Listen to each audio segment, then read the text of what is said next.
So, welcome to The Real Build. I'm your host, Bill Ryman, your broker builder. And today I have a guest coming from Denver, Colorado. He started purchasing investment properties in 2013 when he made the decision that a high paying, award winning sales management career in corporate America was not enough for him.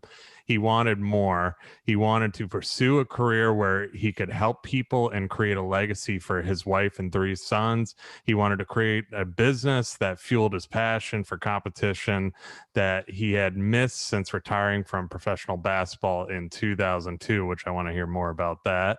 He found this in real estate. Since 2013, he has started 3 successful real estate investment businesses that started in Portland, took him to Hawaii, and eventually settled in Denver. He was able to find success in different markets with his proven investment strategies and systems that he is now ready to share with people looking to create their own legacy through real estate investing. Adam McCanna, welcome to The Real Build. How you doing today? Doing fantastic. Thanks for having me. Yeah, I'm excited to have you on. I definitely want to hear about that professional basketball career a little bit too in your intro, but now excited to have you on. I mean, you're doing my research on you. You're doing a lot of different things in the real estate investing world. So, I've had past investors, flippers, stuff like that on just multifamily purchasers and everything. But with you, you're doing a little bit more. You're kind of rejuvenating neighborhoods and doing a lot of big things. So I'm excited to dive into that with you today. So what I like to always get started with is your background. So I brushed on it a little bit, but let's talk about who is Adam McCanna. So yeah, background. I mean, diversified past, but like you said, got into real estate investing in 2013.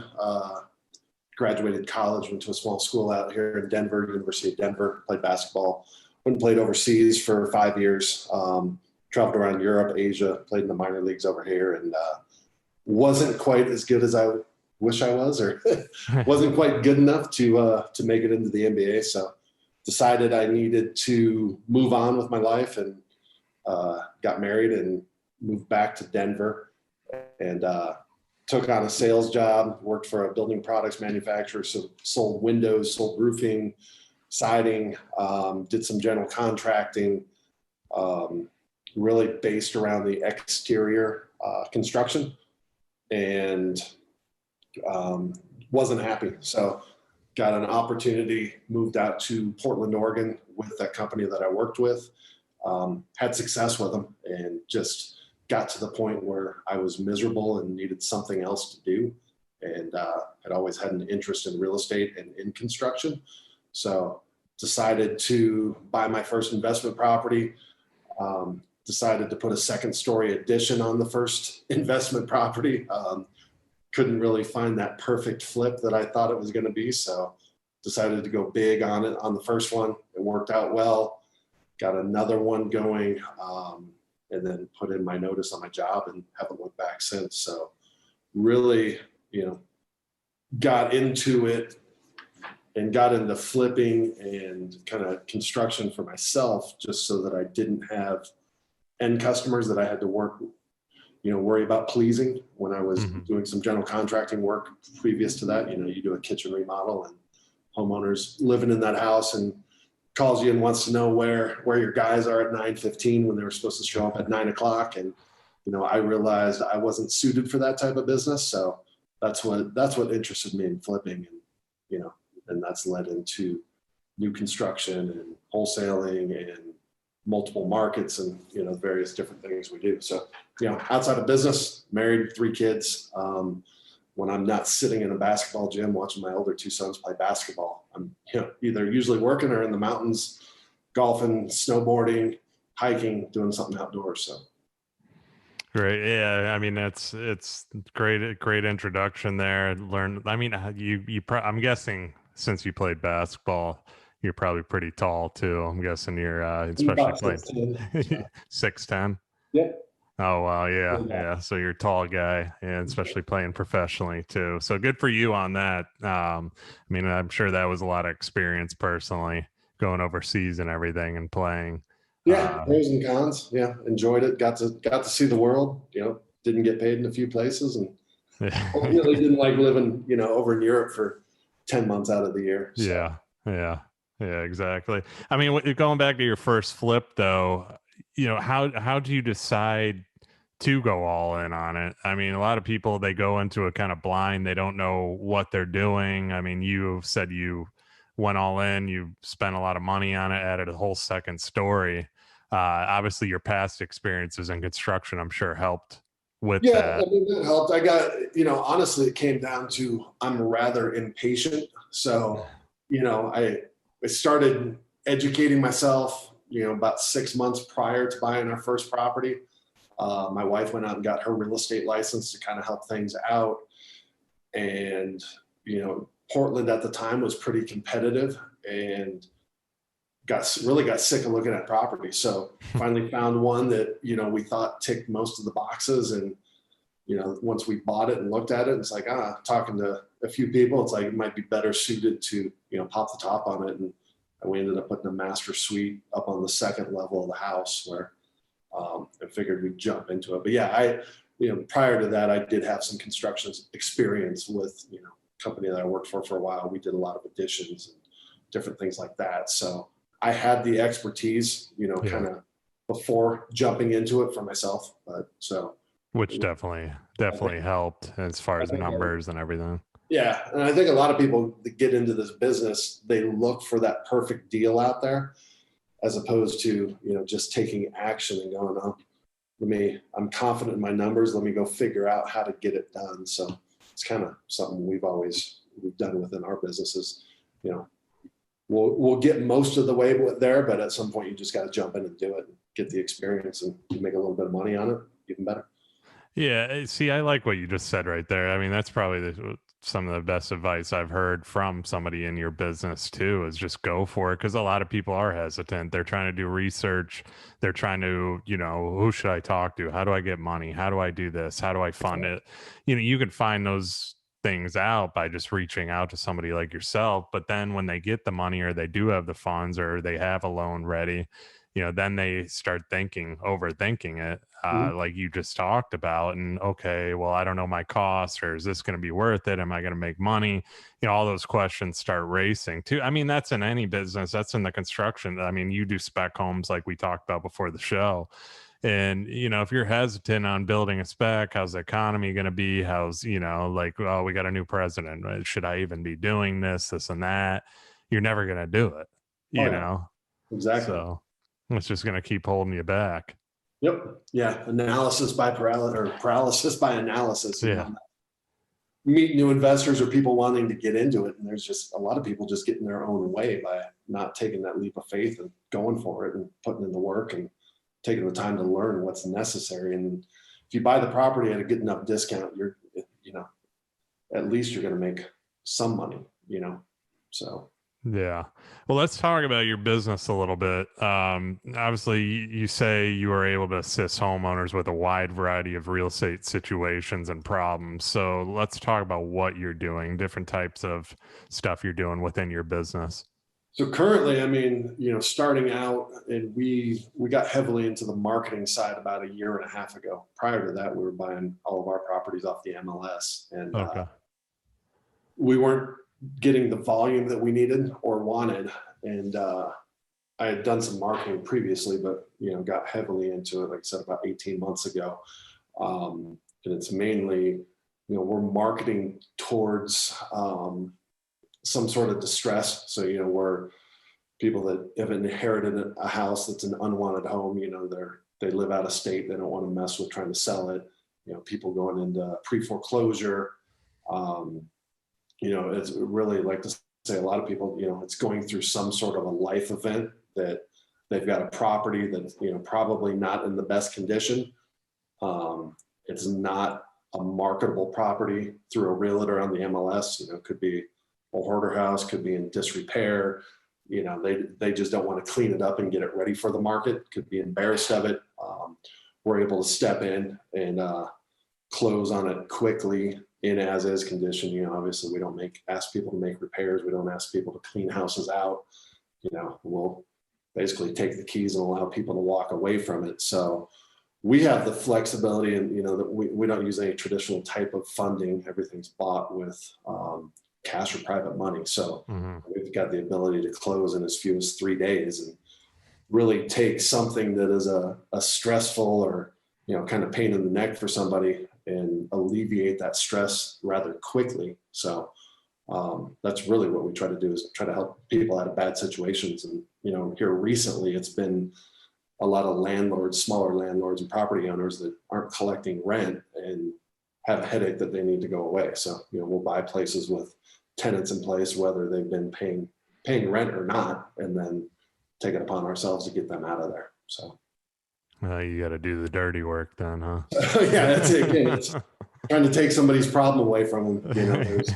We don't pay the most money for houses, but we take over people's problems and can solve them really pretty quickly. So with Denver's market, obviously you guys were booming for a while. I mean, me being in Florida, I've heard about it too. And you still have the ability to find pre-foreclosures, distressed properties. Like, how are you doing that? Obviously you're through your marketing and stuff. So is it people are seeing newspapers? Like, well, we do a combination. So we do pay-per-click ads. So Google PPC. Okay. We do a series of text messaging. We do cold calling. We do letters. We do postcards. Really, we try to keep 4 to 5 different marketing strategies going at one time. And it's more challenging in Denver right now with as good as the market has been and continues to be. Yeah, strong. Right now there's less than 3,000 properties listed, in a city of about 3.5 million people. It's crazy.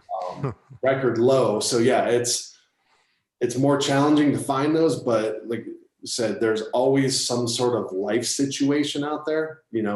Unfortunately, people continue to pass away. Landlords continue not to get paid rent. People get divorced. People lose their jobs. People need to relocate. So, even in a good market, that stuff doesn't stop happening. Just those unforeseen or unfortunate life events. The people on the financial side, if they quit paying, right now there's no foreclosures, but in the market that has had so much appreciation over the last 5 years, even when people do get in financial trouble right now, if they've owned their house long enough, they can walk away and get some cash in their pocket. So, reaching out to a company like us that can help them out of that situation, they can take advantage of that equity that they have in it, and save their credit before foreclosures start happening once again. So it's going after a variety of lists and a variety of different people, and making sure we have several strategies going at the same time so that something hopefully pans out.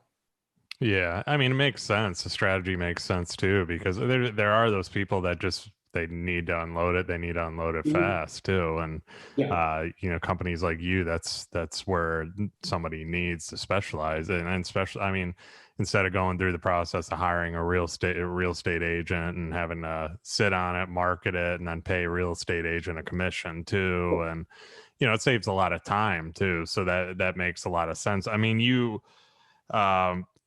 I'm sure dealing with what you're doing and buying an as-is condition too. I mean, I'm sure you've seen some nasty stuff in some of these things too. So, yeah, that's like to tell me, we most of the houses that we want or that we buy are things that most people don't want to live in. Unfortunately, there's still some people living in them, but we've got one just down the street from our office. We started a couple of weeks ago that I think we pulled 8 dumpster loads of stuff out of there, of trash and debris. The lady hoarder situation. Yeah, she was a hoarder. She actually hadn't left her house in like 35 years. Oh wow. And my business partner, he does our acquisition, so he went out there and met with her, and she said she was going to clean everything out. We went out there a couple days before we closed on it, and she was working on it, and we made the mistake of not going there the morning of closing and taking a look at it. And she met with us and signed the paperwork, and she got her check, and away she was to Texas. And I go over to the house, and really nothing had been done since we saw her a couple days prior. So, there's situations that sometimes we don't know what we're getting ourselves into, or we're taking somebody's word. And then other times it's, hey, leave anything you want behind. But like we started demoing that house, and my demo contractors were finding rats running around the place and all kinds of just dead cats buried underneath. Yeah, exactly. But that's the stuff that we're looking for, honestly. So yeah. I mean, it's a lot of work goes into them, I'm sure. I mean, you said you redevelop a large number of single family and multifamily properties throughout the state with the intention of revitalizing communities and encouraging home ownership. So let's get into this more. I mean, obviously, buying what you're buying, distressed, and dealing with what you're dealing with. What's the process of this? How are you doing this? Let's go into it a little deeper. So we're different than most people flipping houses, or like I said, the spec builds that we do. We're working in the inner city of Denver, if there is such a thing, where we prefer to work in neighborhoods where these houses were built early 1900s. First preference is to restore what was there and bring that house back to life. If for whatever reason we can't, structural issues, or the house is just too small where it doesn't make any sense to, renovate a 2-bedroom, 1-bath, 700 square foot home in a neighborhood where, homes resell for call it up to 1.5 million. We'll scrape that existing house, we'll knock it down, and then go through the process of permitting and build a new house in there. So we really like working in the older neighborhoods. Most of our projects, even our kind of our fix and flip stuff, or $150,000 scope of works, up to our new construction, we're typically, in that $600 to $650 construction cost on the rebuild of them. We don't do a whole lot of paint and carpet, quick little easy things that a lot of people look at. To us, honestly, it's just no fun.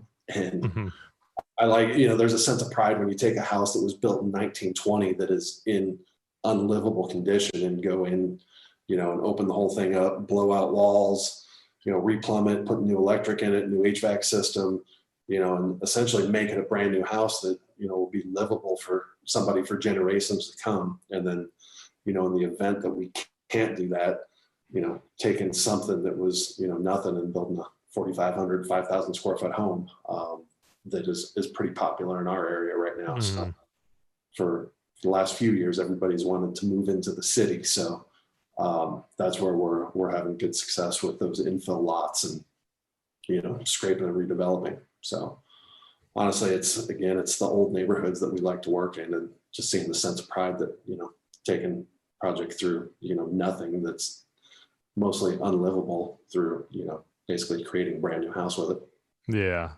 Which is that's the difference maker between you. And that's why I wanted to have you on the show. I mean, you being able to have the ability to completely gut and redo something, and not just paint the walls and change the carpet and maybe throw in some cabinets, like your typical quick fix and flip. I mean, you're going all in. Yeah. I mean, we've done a little bit, of the quick, easy ones, and we did more of them this summer just with the market uncertainty. But what we like to do, that's no fun. It's like at some point we have to enjoy what we're doing. It's not all making money and turning as many properties as we can. So, I think it gives us a little bit of an advantage as well. There's not a whole lot of people in that niche in this area. So. Yeah, and that's what sets you apart, which is pretty cool. I mean, you'd even doing the spec homes, and then it's just you're generating so much different opportunity, and then going in the older neighborhoods and doing newer homes or complete renovations. I mean, it's upping the value of the surrounding homes too. So, I mean, you're only going to help increase the surrounding home values, and then they'll probably see what you're doing, and maybe they'll want to renovate or build a new home too. So it's smart. It makes a lot of sense what you're doing, especially in a crazy market like Denver too. Everybody else is moving outside of the cities, and Denver, everybody's moving in. So whole different world over there. I mean, we're getting an influx of people. It continues we're getting an influx of people from, California, New York, Illinois, a lot of different states where people are looking to get out of right now. And, people, I'm sure people are flocking to Florida, Oh Texas, yeah. like Colorado right now. So, for us, we're just trying to make the most out of that situation, and hopefully it continues. So. Yeah. Do you see it continuing with the change and craziness we got going on in the United States right now? What do you see as far, it seems like every time you turn on the news, something else is happening. What do you see as far as investment opportunity? For us locally, that's, the thing was we quit buying houses for the most part in March. I think we had 12 new construction projects going and I don't know, half a dozen regular, flips going on. And then we were fortunate that we were allowed to continue construction here, but they shut down the ability for in-home showings. So basically real estate agents couldn't work for 6 to 8 weeks, no open houses, no in-home showings. I think we had 4 properties on the market over $1 million listings. We freaked out and dropped the price on those houses just to get out of them and to move all of the inventory that we had as quickly as possible. And we stopped buying properties, and then we started buying kind of the quicker, easier flips out in the suburbs that just to, generate some cash flow and see what was going to happen.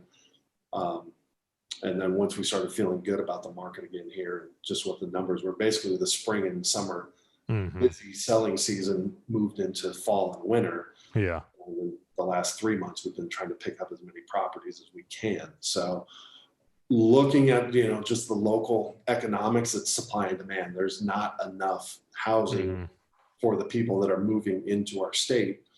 And, really, since the last downturn in here was 2009 in 2010, builders don't build at the rate that they need to take care of the demand that we have here. So that's what's caused. Denver's pretty unique that, we've had, other than, I think it's been 3 years in the last 25, the market's appreciated every year. So it's a function of, we live in a great state. People want to come here, and as long as our state's not perfect, but as long as there's craziness and, other states that are more than here, people continue to move to Colorado. It's a great place. It hasn't gotten super expensive yet for what, a city of the size of Denver has to offer. So, over the short term, we feel great about it, but we're taking our profits that we're making in this market, and then we've jumped into the Kansas City market over the past year, and we're buying rental properties out there, just where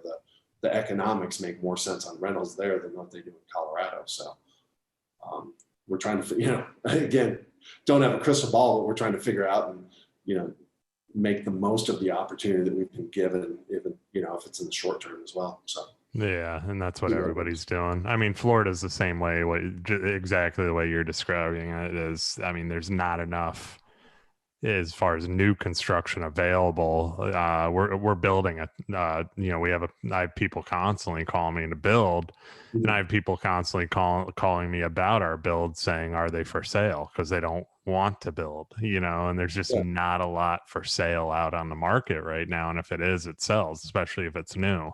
Very low inventory. Who would have thought COVID would have had the opposite effect? And I was in the same shoes as you. I didn't know what was going to go on when this first hit. And we were all kind of like, all right, is this market going to really tank? Are we going to get nobody? I was saying that in my head. I was like, all right, nobody's going to come and buy houses. Then all of a sudden, boom, get through the summer and fall hits, and it's just crazy. So talking to a couple custom builders out here, we don't do anything custom with, an end buyer.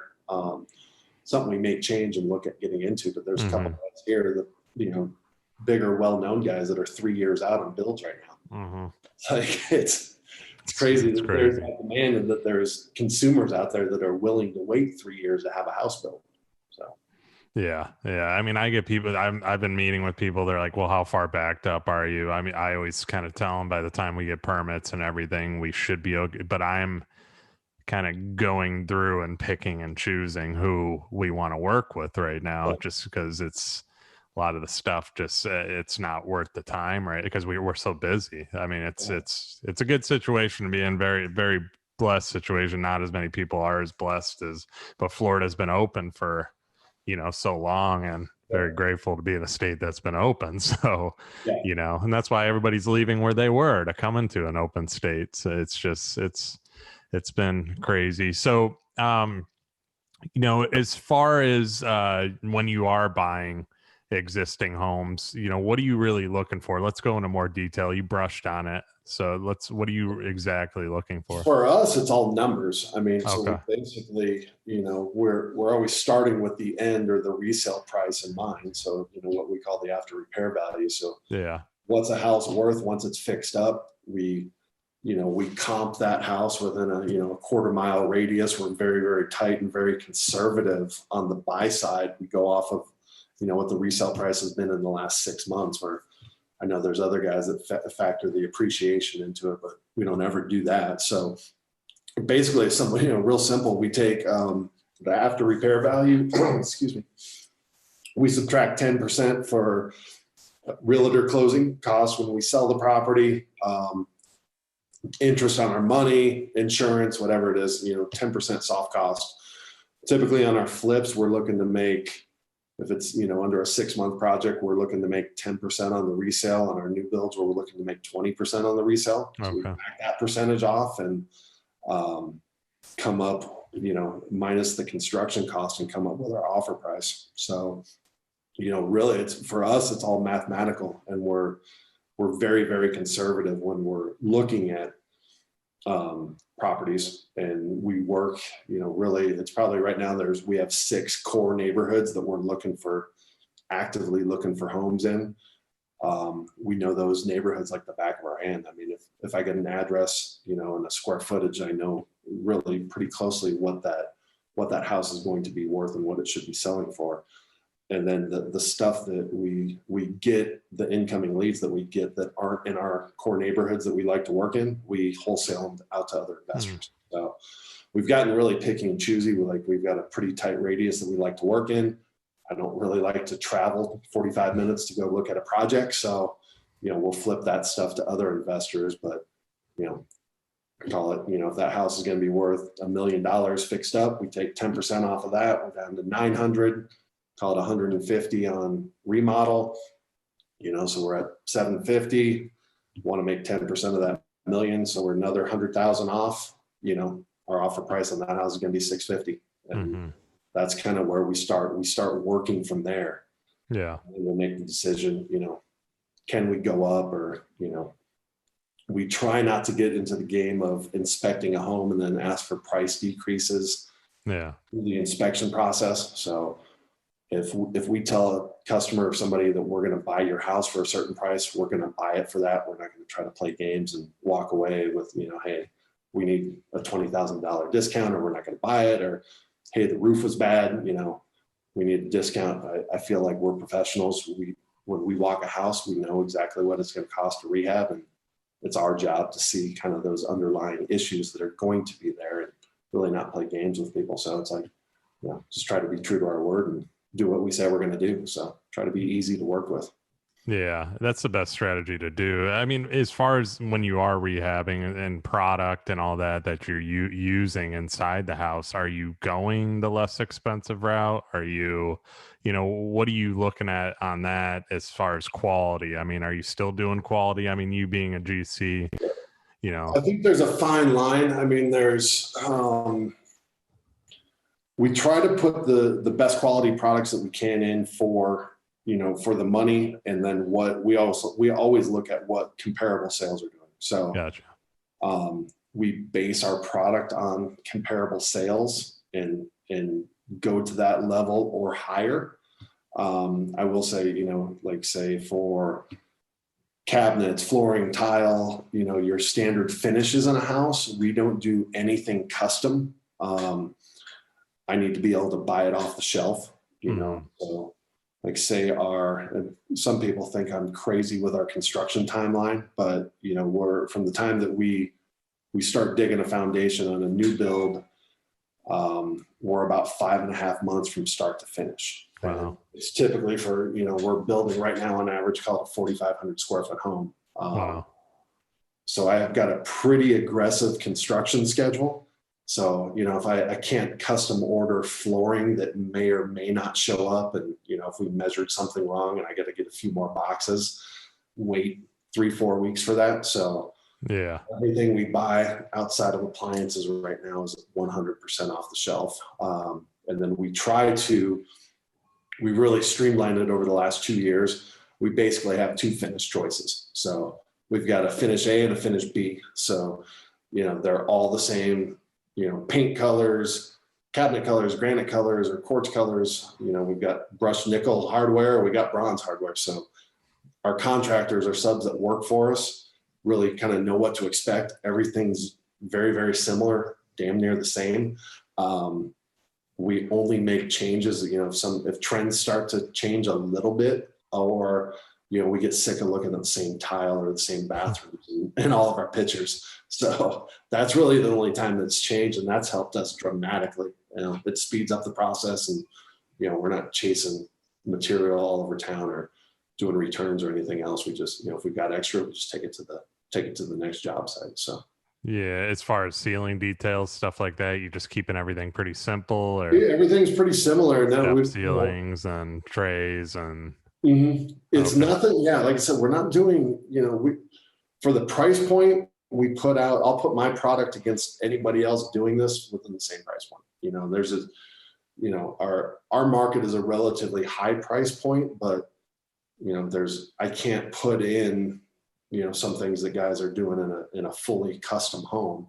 It's just in order to keep the margins where they need to be for this makes sense. business. And honestly, it's I design homes kind of around my taste and what I like at the time and what's popular. And I hate to say we try to put a vanilla product out there, but we're trying to, because we're not pre-selling things in most cases. We might pre-sell a house, after drywall's in, but we're not changing walls. We're not really giving people the opportunity to pick out finishes, outside maybe some paint colors or maybe some tile selections. We're basically trying to make it, kind of like an assembly line and appeal to the most people that we can, within that price point. So I know we're in trouble if the gray and white trend discontinues. That'll give remodelers something to do. So yeah, there you go. I mean, for pumping them out in 5 months, I mean, that's pretty unbelievable for 4,500 square feet too. Obviously how you build over there is different from where I'm at too. I mean, 4,500 square feet's taking us about 18 months, believe it or not. Yeah. But we're on water, it's construction, pilings, all block, a ton of concrete work, very structural is where we're at, which takes some time too. So wish we can do 5 months. That'd be great. Yeah, we're pretty fortunate here. It's pretty easy to build in Colorado. So yeah, all wood frame, I'm guessing. Yeah, everything's wood frame out here. Basements or no? Yeah, basements. So concrete foundation goes in, and we go from there. And we're getting to the point where basically the lot sizes we build on in the city are very, very almost all the same. There's really about 3 different lot sizes. So we're starting to build the same homes over and over. So that speeds it up too. Where my framers know, oh, hey, we built this house last year in this neighborhood. Speeds it up. We're not in subdivisions where we have to worry about things looking exactly the same. So they're spread out enough where people don't necessarily know we're building the same model, here and there. So on your sales then, let's talk about that a little bit. How are you dealing with customers before and after the sale? That is what has kept me out of the custom home business. Most everything that we miss out on some opportunity, most everything goes onto the MLS. My wife is our real estate agent. So we take it through completion. She lists it, she deals with another real estate agent on the end. A lot of times we're not necessarily dealing with the homeowners or the buyers until inspection time. I will go out and meet with them and, basically do a home walk with them. Once they've submitted their inspection objection, we've come to a resolution.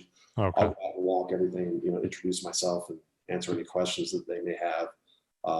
we provide a limited 1-year builder warranty. Okay, that's what I was going to ask you. Here in Colorado, but it's something that, even if we didn't, the state's going to hold you liable for it, for any sort of construction defect type stuff. But fit and finish, really, and we're a small business. Our name and our reputation means a lot. So I try to give homeowners, the availability. Hey, here's my contact info. Call me directly. You got a question on anything, you got an issue, call me. We'll get out there and take care of it. And kind of, even on our flips, we operate with, if we touched it and my guys messed up or did something that's not quite right, or, a door's out of square and we need to adjust it, we'll go back and take care of it for them. Yeah.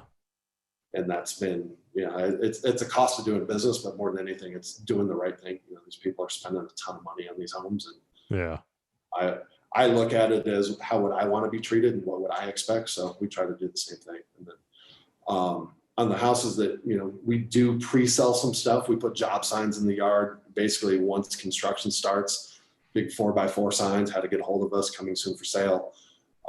We have a new build that we're finishing up right now that went under contract about 6 weeks before it was finished.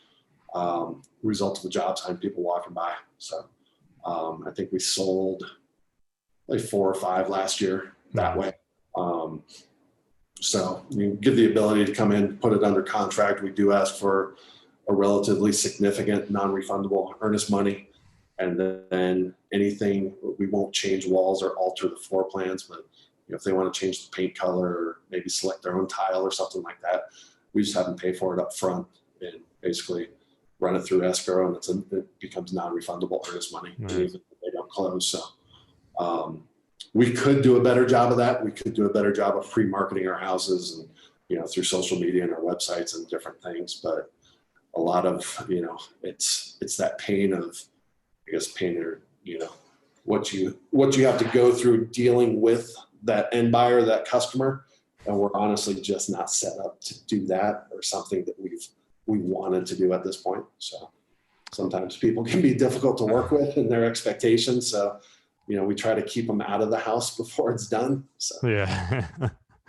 Well, being on the custom building side, I know this, exactly what you just were talking about. I mean, you have difficult customers, and it is a lot of work. I mean, it's a lot of babysitting. It's a lot of hand holding. It's a lot that goes into it to make the job done get the job done the right way. One thing, and that's why everybody's got this in common on my show, is that they do care about the customer. They do care about the overall experience. And that's why you're as successful as you are, because even though you are doing investment homes and properties, you still do care. You still honor your warranty. You still say, here's my cell phone number. Call me if there is an issue. You don't have to do that. There's a lot of builders that don't do that. There's a lot of people that are in your business that would never do that. Give them my cell phone number. What are you, crazy? But that's where you stand out too. Yeah, something level. I mean, we don't really get repeat business on home buyers, but we get repeat business from realtors. So, realtor knows we've taken care of their clients. They're looking out for our next properties and our next projects for, other customers of theirs. So so far it's been working. So. Yeah. And I guarantee it'll continue to work, especially as you grow. And then obviously if you get into the custom home world too, that'll be fun. We'll see what happens there. I'm experimenting. I'm building my own home, kind of up in the foothills of Denver right now. And it's the first time that I'm building up in the mountains, and the construction process is a little bit different. And that's this real opportunity for doing some custom work, and I'm going through it on my dime right now and experimenting with my processes and what it's like to put a well in and a septic tank and all the different things that are required on acreage up in the foothills. So we'll see what happens. We'll see if I want to bite that bullet at some time. No better test run than yourself, right? So out of all the properties and things that you do, spec homes, all that, what do you prefer the most as far as your investment? I like the new construction the best. Yeah.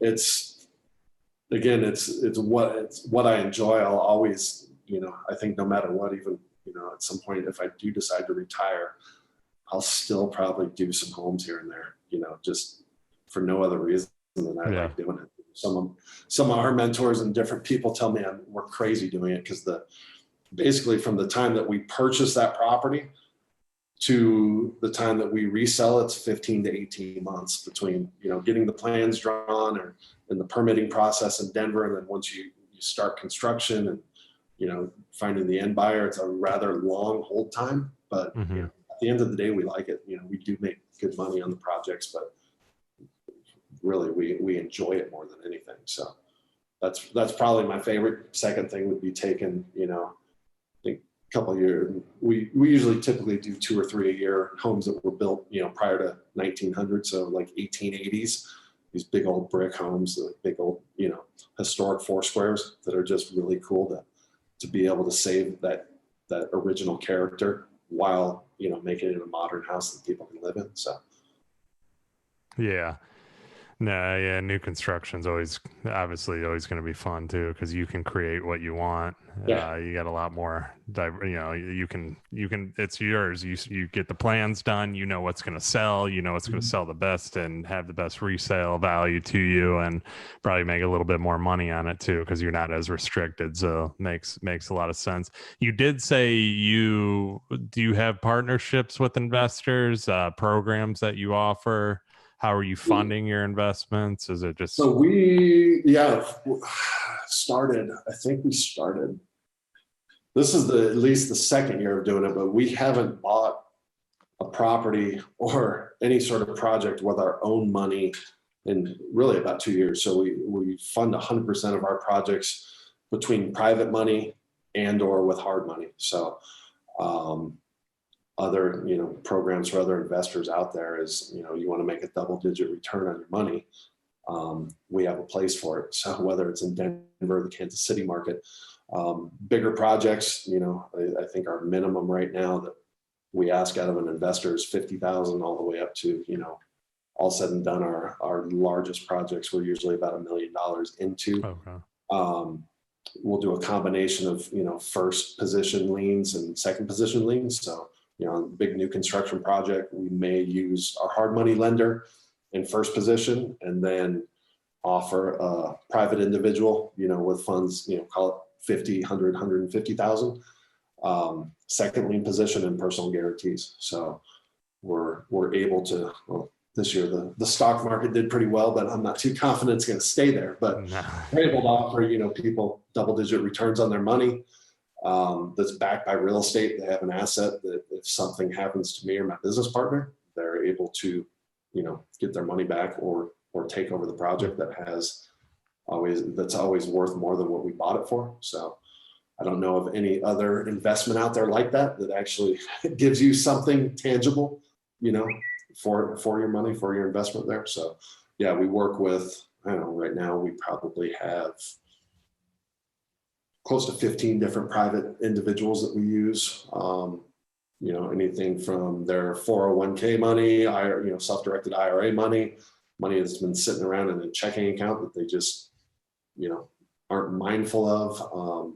Started working with some people, directing money out of their whole life insurance policies. So just kind of a neat opportunity to get people, a great return on their money. It's also a way for, people that are interested in real estate investing, but don't want the day-to-day hands-on part of the investing, gives them the opportunity to jump in and make some money in the real estate market. We've worked with people where new investors that maybe have had some money, but they don't have the experience, allow them to lend, or, they'll lend on our projects, and then we'll allow them to shadow us or, meet us over at the job site once a week and ask questions and kind of show them what's going on and walk them through, how we value a project, our scope of work, our construction budget, really open up our books to them and kind of help them see if it's something that they want to get into on their own, or, are they just happy, investing their money and making a 12% return on it a year. So. Yeah, which is a awesome return too. I mean, that's and like you said, the stock market, and especially nowadays, it was going good there for a little while, but I personally don't trust it right now either. I don't know how it's where it's at, but after everything that's going on, but yeah, that's definitely good to know. As far as what you're doing, you said 12% return on average is what people are usually getting. Yeah, we've kind of got basically a preferential tier of, and then depending on the amount of money, depending on if that person wants monthly interest payments or if they'll take a balloon payment. If they'll take a balloon payment at the end of the project, once we sell it, we'll pay a higher interest rate. If they want their monthly payments, some people just like to open that check every month. We'll typically try to pay a little bit more, and then it's really where that person fits in. And we've got lenders that I've been using for 6-7 years now. I've never touched their interest rates, even as interest rates have come down or hard money and bank loans have come down. I haven't touched their rates. It's easy. We make money, they make money, everybody's happy. So Yeah. Yeah. Now, if you're making money, who wouldn't be happy, right? So that's what it's all about for sure. One question I got to ask you too: what are some mistakes that you have made while investing or working on a project that people should all avoid? Let's hear it. I've got a few of them. I mean, I think if you're talking to a real estate investor and they tell you they've never lost money on a project, they're That's either fair. they haven't done enough or they don't have the experience. I got caught in a luxury subdivision neighborhood 3 years ago now. As prices were going up, I started over improving the house. So I started chasing some other higher price comps. So I changed my numbers and my budgets mid construction, and ended up chasing a number that I didn't get. And I think I lost right about 250,000 on the project. I actually, funny thing or lesson learned is I actually sold it exactly for what I thought it would sell for going into the project. But I more than doubled my construction budget, and I was too slow to reduce the price. So when we weren't getting the traction, I was stubborn and was holding out for that kind of that top dollar. Yeah. Other homes were selling for that, and I thought ours would too. Came down. I just didn't know the neighborhood as well as I needed to. So it was a very expensive learning lesson. But I tell people all the time, I don't know of another business outside of real estate where you could take that kind of hit and then be whole, the following year. So really, it comes down to those numbers, setting that construction budget and sticking to it. No matter what, not changing it midstream. So ever since then, I've paid a lot closer attention to our scope of work, and then make sure, like on this one, it was a 5,000 square foot remodel, making sure that my architects and engineers stick to exactly where I need to be. And they're conscious of my budget and cost on those type of projects. Because you give an architect, a blank slate or an unlimited budget, they're just going to design whatever looks cool, and they don't really care, or they don't even know what it costs to build. So with what we're doing, we're trying to fit into certain numbers. So that was an important learning lesson. Some of the other things was one of the last times I've worked with a general contractor. So before I got my license and started GCing our jobs, was guys general contractors not paying their subcontractors. And then Colorado has very favorable lien laws towards subcontractors. So even though I paid the GCs, I didn't get lien waivers, or I didn't have those subcontractors sign those lien waivers. They were able to come back to me for the money that they didn't get paid from the general contractors. So, gone through that. I've had general contractors write guys bad checks in front of me and give to them. So really tightening down the screws on our paperwork and who is on our projects, and making sure that we know them and that we know they're getting paid. So that was a big decision, and me doing what was necessary to get my general contracting license, so that I know who's on our jobs, and everybody that's on our jobs we're hiring directly. So and making sure we get that paperwork and people signing off before they get checks and all the other stuff that that goes along with that. That's kind of seems like tedious paperwork, but at the end of the day, it It's a protects must. you. Yeah. If you're not doing it, it costs you tens of thousands of dollars. So Yeah. Yeah. Are you consistently using the same subcontractors? Do you have in-house employ or typically, so we don't have in-house employees. I've looked at going down that route and talked to different people, and I can't necessarily figure out what's best. I got some people that say to do it. Some people say I'm crazy for doing it. We typically have 8 to 12 projects in active construction at all times. So my guys, I keep busy all the time. I mean, they roll from one project to another. mm-hmm. But just like any contractor, I mean, eventually they have, I heard it one time from a mentor, it's kind of like milk. They all have an expiration date. I've got a handful of guys that, I moved back to Denver 5.5 years ago. I think I got 3 or 4 guys that have worked for me during that whole time. And then it's always seems like a combination of, a half a dozen trades. I'm looking for new guys, looking to replace them, looking to increase, the quality. It seems like no matter what, the subcontractors, they don't say no to work. So even though I keep them busy Mm-hmm. all the time and I pay them weekly, we pay our bills, unlike a lot of guys. They don't have to wait for money. They'll always take on other work. And that's like, well, what are you doing? You start not treating our projects with the level of respect that I feel they deserve. When you've worked for me for a few years, I'll just go find somebody new. So I think that's the biggest challenge working with subcontractors. But, for whatever reason, it seems like there's always 2 or 3 trades that we need to improve, whether it's a painter or a drywall crew or, right now a plumber or, whatever it may be. And that's right now we're running without a project manager for the last 3 months. So our new guy starts here in a couple of weeks, but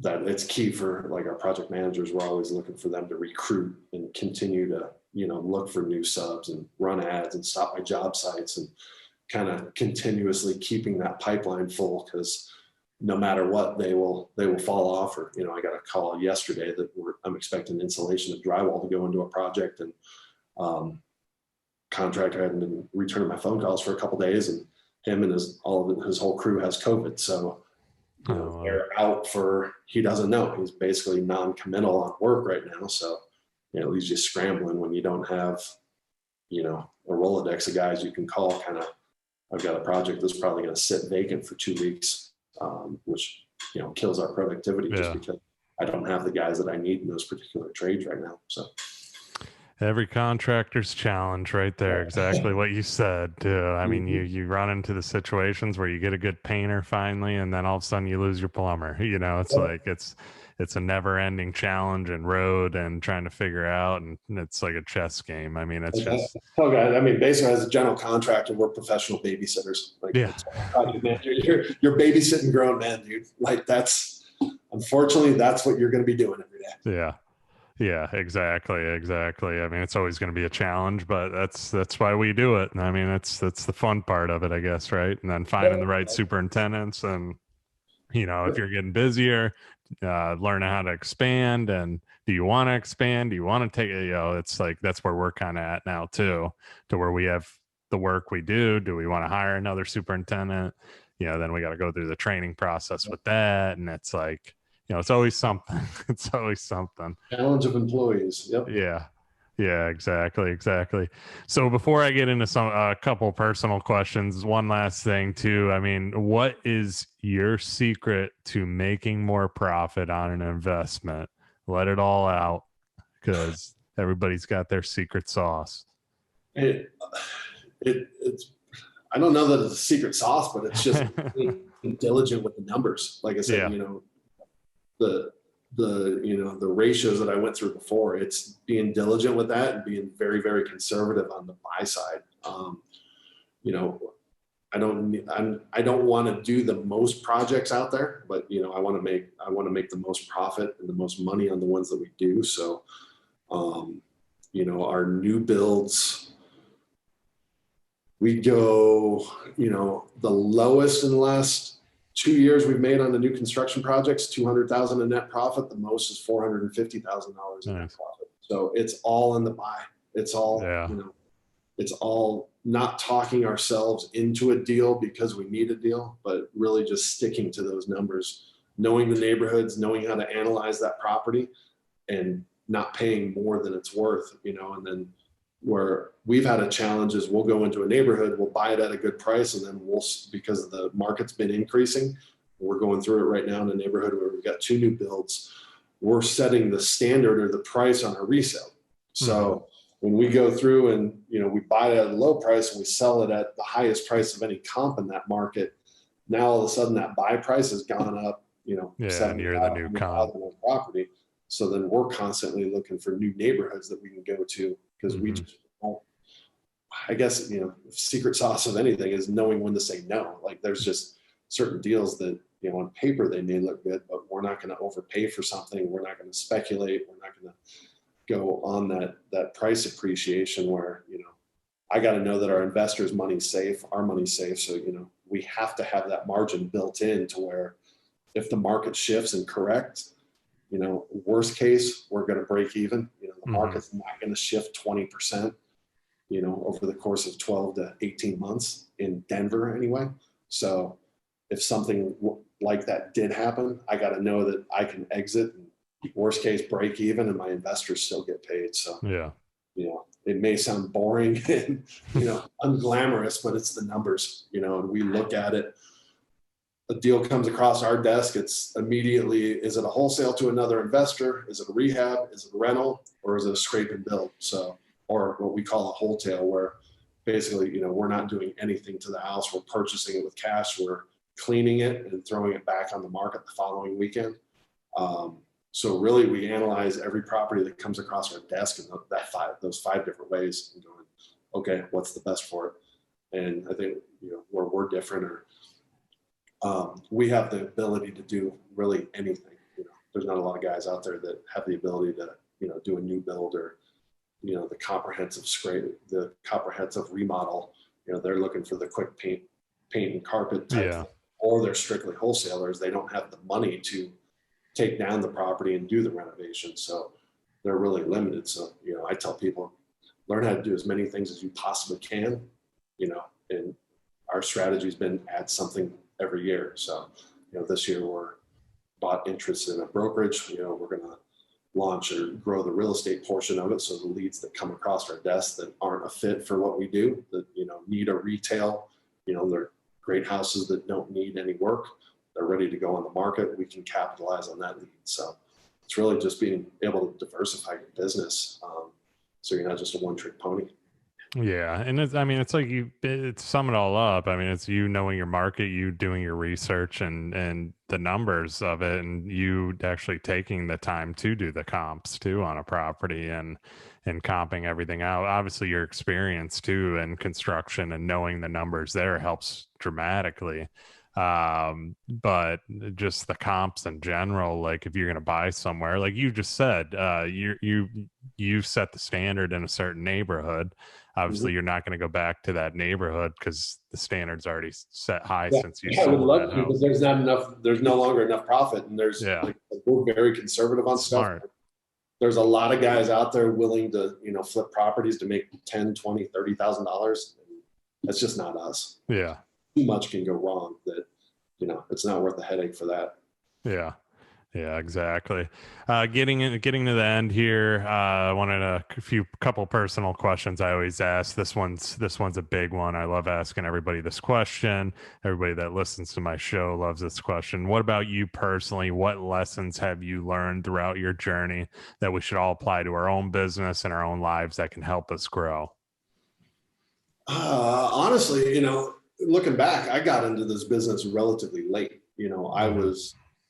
The way I was raised by a single mom that, family, and you go to school, for me, I was the first one to get a college education in my family, and you go get a job and you work for that company for, through retirement, you save money, put it away. And I wasn't really exposed to the entrepreneurial mindset or, small business or, being a company owner, entrepreneur at a young age. Really it was through my work for a very, very large corporation that they trained me enough, but they let me go do my own thing. As long as our branches made money. They left me alone. So that really taught me what it was like to run a business, but I didn't really get, I started flipping homes 7 years ago. So when I was 38 years old, kind of got into it later than a lot of people do. And then I really didn't get into becoming, I would say, as disciplined or down the, I'm a big like self-improvement junkie, like, constantly reading, constantly trying to educate myself. And as it's come down, and really over the last couple of years, it's realizing that everything is kind of intertwined together. For me, there's no work life, there's no personal life, I don't like the word work-life balance. I don't think it exists. I think your life is, all those areas are intertwined, and it's what you make of it. Mm-hmm. And going back to, it's a big thing, but like my physical fitness over the last couple of years has been a big part of, I'll relate it directly to the success I've had in business. Like, mm-hmm.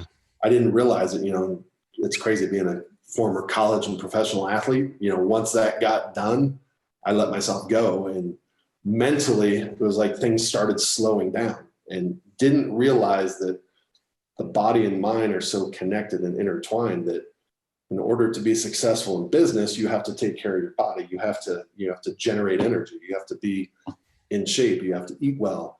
You have to get sleep so that you can function, especially in our line of work. It's a pretty stressful environment. And, if you're not doing those things, you can't perform at work. When you can't perform at work, you got stress, and you go home to a wife and kids, and you're mean and upset. When you get home, you're short. You don't want to talk to anybody. My kid, a few years ago, you had to go home, have a couple glasses of whiskey and go down to the basement and hang out. And it was, I thought that I had to improve one area, kind of my body or my business or relationships or my spirituality, that one thing was the key, and really they're not. They're all intertwined. So that's really the journey I've been on over it's 4 years ago this month, of knowing, okay, I can't be successful in one of those 4 areas without being successful in all of them. So, it's, if I could have learned that at a younger age, that would have been great, but, can't look back. So it is what it is now. Yeah.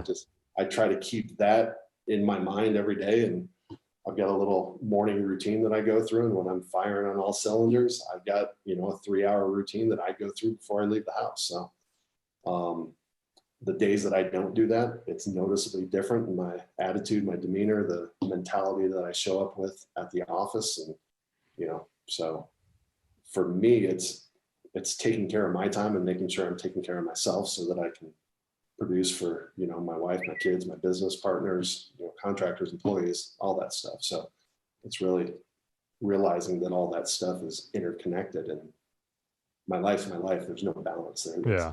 It all goes together. Yeah. What you just said is 100% correct. And it's huge. And it reflects on me personally too. Just hearing you say that, obviously, puts reality back into my head too. I mean, I'm doing 75 hard challenge right now. I started it a week ago, but it was something I needed, because we all get out of our groove. I remember, and you're so right on everything being connected. There's not just all these different parts, like everything ties into one thing. And I started realizing that, like, when your health starts going south, it's just like everything else kind of ties into that. And you just have to have all those right pieces of the puzzle. And I'm finally, and like you, I mean, I'm 34. I wish I would have realized this at 22, and it's like, I'm realizing it now that I have a good relationship, and I found that good relationship, and now, then my health might have started sliding a little bit. So now, like, I'm starting to do 75 hard to get that health back in. Business has been good, relationships good, but the health, I'm not where I was, let's say 7, 8 months ago. I let it slip. With Sure. drinking, stuff like that on weekends. And when you say you're going to have a cheat meal, it turns into a cheat day. You know what I mean? And then that cheat day turns into a cheat weekend. Yep. And it just all adds up. And it's huge what you just said, because it really made everything click that I'm doing personally right now too. Because I can't agree with you more. And it's something I needed. What you just said helped me. So thank you for that. That was awesome, man. That was awesome. Yeah. Good luck with that 75 hard. I tried to do it twice and failed. Did you? And October 1st last year did it, finished on December 15th. And what was big for me is my wife did it with me and 2 of my sons did it with me. So yeah. It was having that, to when I would think about, like I was in Vegas in November and I was in Texas last month, and, being out amongst groups or different things, like if it was just me, it would have been easier to go, I'm doing good on most stuff. I can have a couple drinks at the blackjack table or whatever. Yeah.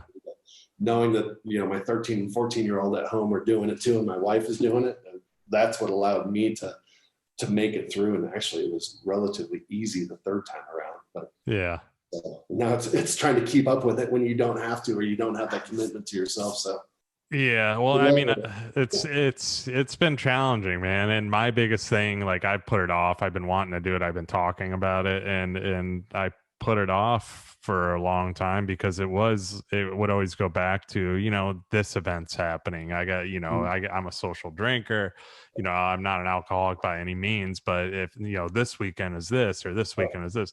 When I started, first thing, one of my buddies that I go to the gym with says, he goes, "Oh, you're doing that now? What about Super Bowl?" It's like, it's like there's always going to be over 2.5 months. There's always going to be a one.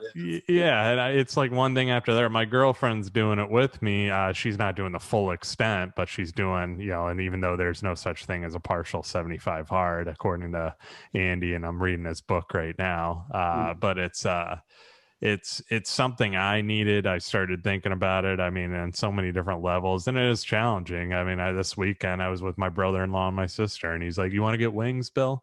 And I'm like, "No." And he goes, "Why not?" And I'm like, "Because I can't." He goes, "Wings aren't bad for you." I'm like, "What?" Maybe you need this more than I do, but it's just, it's worth it. And everything you said on that, man, it helped me right now too, because it is something I highly agree with you. And I'm sure this audience will too. Everything ties together, and it's like, for sure. 100%. So another question real quick to wrap things up too. I always ask about your past. Let's talk about your future. So where will we see Adam in the future, 5, 10, 15 years from now? Where will you be? I don't know. Our goal business wise is pretty simple. We're going to double every year until we don't want to. So we've gone down this journey in the last couple of years of, trying to scale this business and continue to grow it. So the last 3 years since my business partner, Mark, and I got together and kind of combined our 2 businesses, we've been doubling. What exactly that looks like, we kind of got a loose plan of, opening up different markets. Like last year we opened up Kansas City. We were buying rentals 100%. We're going to start flipping out there, and then also we're starting to get into learning about owner finance deals, so selling stuff on owner finance. Probably add a third market, 3 years. Also want to get into multifamily renovation. So I have a large interest in apartment buildings. So we're looking at some smaller stuff in Kansas City right now, but continue to work that up where we can buy apartment buildings in distress, repair them, stabilize rents, and resell them in 3 to 5 years. So, professionally, that will kind of take care of itself. And, I would like to be, over the next 5 years, be out of the day-to-day business of running Colorado House Buyers as it's set up now, but, continue to work on bigger and better things. So right now, the big goal is to, replace myself in my day-to-day activities so I can go out and evaluate more deals, look for more money, talk to more investors, learn more skills. I would like to get into the development side of things a little bit and, start out with a small subdivision and see where it goes from there. But I get bored easily, if you can't tell. So it's like I always have to add something that's challenging, and on the personal side, it's the biggest thing to me is being a role model and example for my 3 sons that are 10, 13, and 14, and enjoy the time with them. And hopefully I'm fortunate enough to, continue to sit in college, basketball gyms, college, and maybe otherwise at some point, and have the freedom to chase them around wherever they tend to be, and hang out with my wife and dogs and enjoy the outdoors. So it's really about all I do. So it's, I don't see that changing too much. And yeah. Spend time in the mountains and spend time on the beach. So can't beat it where you're at with the mountains and everything too. Plus, hopefully your kids are future Denver Nuggets one day, right? So something. I don't even care. So, I don't know. I won't know what to do. That's been the hardest thing of, with COVID shutting things down. Like life's been the same, other than we've slowed down, but I'm not sitting in a basketball gym 6 days a week taking them to practice and watching games.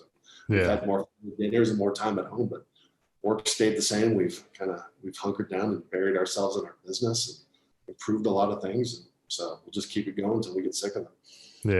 Yeah, exactly. So final question, wrapping things up. This is what the show's all about. What exactly do people need to look for when investing in real estate? And why should they choose Adam McCanna, part owner of Colorado House Buyers, as their go-to guy? The biggest thing is educate yourself. I think people are unwilling, I think it's changed over the last few years, but people are unwilling to invest time and money in their education, for whatever reason. We think after we get out of high school or college, like that we're done learning, and it can't, it has to continue. Yeah. Last 5 years, I've spent hundreds of thousands of dollars on my personal education, to get me where I am today. And I'm going to continue so that it'll take me where I want to go in the future. And people think that this business, they can just jump into, go buy a house, put some work into it and sell it. If you do that, maybe you'll make some money, but more than likely you're going to lose it and probably have a negative experience and jump out of this and say, it's not for me. But, if you're willing to invest in that education, find a mentor, find somebody that's doing it, in the market that you want to be in, or, have, similar set of values and goals, reach out to that person, and learn from somebody. Don't try to do it on yourself. There's too many things out there, too many people that are willing to help you, and then find somebody that's reputable that actually knows what they're doing. At some point in my life, I will get into kind of the education space. I think what's held me back more than anything on it is there's a lot of people trying to teach in this space and educate that have no clue what they're doing. That they don't actively invest anymore. They don't flip houses. They don't build houses. They've become teachers, teaching on theory rather than principle and experience. So at some point, I know that's in my future, just because it means so much to me, and I will continue to do this. And I think I have some things to teach off of my experience, that we actively do it. We actually have a large scale business that's doing it repeatedly. So I would say, people got questions on construction, how to value deals, reach out to me, hit me up on social media. I need to pay more attention to that. But, Instagram, Facebook, Adam C. McCanna. Look up Colorado House Buyers. You can find me. I'm available. So. Nice. Yeah, you already beat me to the punch. I was going to ask you where to find you. That's it for now, and I gotta tie in and do more of that. More YouTube, of that. Anything like that? Are you? Yeah. You gotta. Not yet. The biggest struggle is I'm so actively involved in the day-to-day business of our company, and I'm not willing to sacrifice my time at home, my time with my family outside of my office. That right now, not a priority. So. I don't get out there as much as I should, but, people reach out. I'll answer any questions. I'll jump on a phone call any way I can help people. So where were you again? So they can just double. So Adam C, my middle initial, McCanna, MCC. Okay. And that's all platforms. Yeah. Okay, cool. Cool. Yeah, Adam, I mean, this has been great, man. I really appreciate your time too. I know you're a busy guy. You got a lot of Oh, my pleasure. houses going and renos and everything going right now too. That's been awesome. So thank you. A lot of great information from you Yeah, too my today. pleasure. Thanks for having me. Yeah, yeah. And so for everybody listening, thank you as always. Please like, subscribe, 5 stars only, obviously, are appreciated. And write a review too on iTunes. Thank you all for listening. I will see you on the next episode.